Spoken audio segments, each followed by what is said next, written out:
Depends on your credit score.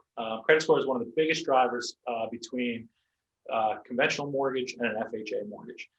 So typically, the conventional mortgage, if you have top tier credit, and top tier credit is a middle score of 740 and above.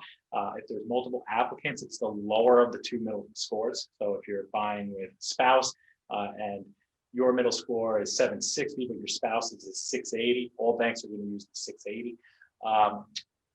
Typically, if you're top tier credit, the conventional option is going to be your most affordable. It's going to be the lower monthly payment. And cost-wise, it's going to be lower because you eliminate some of the mortgage insurance costs. If your credit score isn't, top tier, there's going to be a point where that FHA program becomes more affordable for you. It becomes the more attractive option because what happens with conventional loans is as the credit score goes down, your rate goes up higher. If you're putting down less than 20%, the cost of your mortgage insurance increases.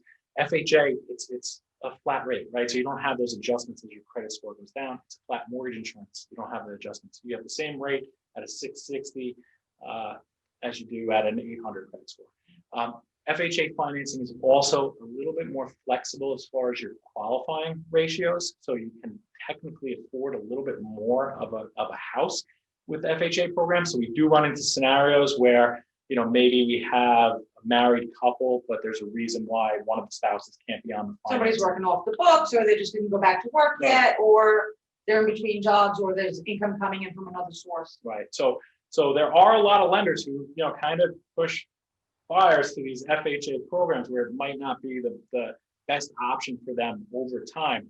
I use a software, Debbie's seen it. I use a software where we actually compare the programs. So we show you, hey, if you're buying a $400,000 house, what does the conventional option look like with your qualifications? What is the FHA option? And then we're able to not only compare monthly payments and out-of-pocket expenses, but we're also able to compare interest and mortgage insurance paid out over time, whether it's 5 years, 10 years, 30 years. And then that makes it very transparent for a buyer to decide, hey, which program do I want to move forward? Yeah. And as a listing agent, when I'm on the other side, I'm not representing you as a buyer, but when I'm as a listing agent, and if the question is what's better, an FHA or a conventional, I look for the most qualified, price and term. So, if you're going to go in full price and at an FHA and somebody's coming in higher with a conventional, obviously price is going to be the first thing that motivates the homeowner. And then after that, it's going to be qualifications. So sometimes if you're an FHA buyer and you're a fabulous FHA buyer, so then, you might have to go a little bit higher to get the home, but it all depends. Each situation is different.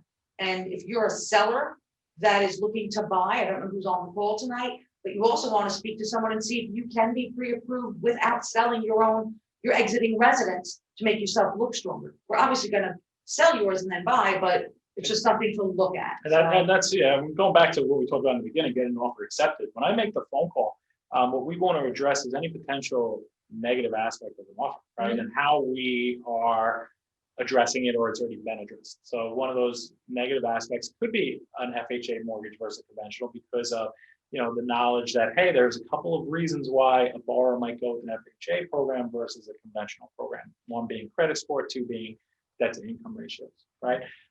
So we want to address, hey, why are we going through this FHA mortgage, right? We want to ease any concerns about that. And we want to make sure that, the listing agents and the sellers know it's the same process for us, right? And we've done our due diligence and we're going to qualify for the mortgage. If you're selling a house, right, that's another big hurdle that you have to jump over right now in this market to get an offer accepted, right? If you're facing multiple offers where people don't have to sell something, but you do, there's another piece to the puzzle that has to fall into place. It increases risk, right? It pushes your offer down on the list. So we always look at plans of, hey, can we remove the sales contingency, right? Can we structure a plan where we don't necessarily have to sell that house? Doesn't mean you don't, right? But can you? Let's just get your offer accepted. Can you qualify without selling your property? Can we have a worst case scenario where we close without selling your property? If we can, that's how we want to present it. If we can't, you want to get as far along in your sale as possible, right? And remember, whoever your pre-approval is through, guys, it's free to shop. Nobody says you have to use that loan officer, and just look around, speak to your friends, speak to your family, speak to your realtor, see who everyone's using. So everybody's got their own take on it, and you don't want somebody that just got hatched. What I do and what Debbie does for you going into your purchase, there's no upfront costs, right? There's no upfront Nothing. costs, there's no For free. obligation. Once we get to the closing table, I'm compensated through the overall volume of closed loans, so you don't pay anything directly to me. Debbie's I'm getting paid from the listing from the agent. listing agent. So there's no upfront cost, there's no obligation, consultation fees, anything like that. What I We're require here is to a help. quick 10, 15-minute call, just gets the process started for you. Erin, any other questions that popped up tonight? That's all the questions we have tonight. All right. Well, guys, thanks for joining Yeah. us. Any questions again? I'm Debbie Carpluck, Keller Williams Realty Elite, and we have Donnie. Donnie Schultz, Embrace Home Loans. Thank you so much for joining us, and hopefully we're able to help you buy your homes in the future. Happy holidays. See you next month. Thank you.